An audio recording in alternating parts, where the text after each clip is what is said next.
అందరికీ నమస్కారం అండి. బాచీరావు ఏఎస్టో సెంటర్కి వెల్కమ్ అండి. ఈరోజు వార ఫలాల్లో సింహం కన్యా రాశి వారి గురించి తెలుసుకుందాం. సింహరాశి మఖ పుబ్బ 1, 2, 3, 4 పాదాలతో పాటు ఉత్తర 1వ పాదం కూడా సింహరాశిలోకి వస్తారు. వీరికి అధిపతి సహజంగానే సూర్య భగవానుడు కాబట్టి వీరికి ఈ వారము దైవానుగ్రహం అనేది ఉంది. లక్ష్మీ కటాక్షం కూడా చాలా బాగుంది.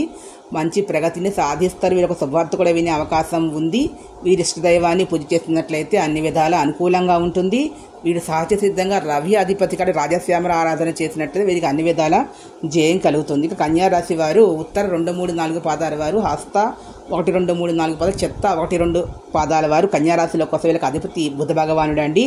వీళ్ళు చాలా సౌమ్యంగా ప్రశాంతంగా ఉంటారు, నెమ్మదిగా ఉంటారు, చాలా తెలివైన వారుగా ఉంటారు.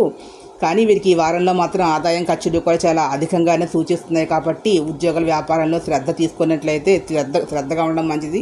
ఆ శ్రద్ధ పనికిరాదు. నవగ్రహ శ్లోకాలను కనుక బాగా చదివినట్లయితే మంచి జరుగుతుంది. అదేవిధంగా వీరు అమ్మవారిని కనుక ఆకుపచ్చ చీరతో ఉన్నటువంటి అలంకారంలో ఉన్న అమ్మవారికి 9 ప్రదక్షిణాలు చేసిన అమ్మవారిని పూజ చేసుకున్నట్లయితే అన్ని విధాల వీరికి శుభం జరుగుతుంది. వీరికి మంచి రంగు ఆకుపచ్చ. మరిన్ని వీడియోల కోసం please subscribe my channel. Thank you to all.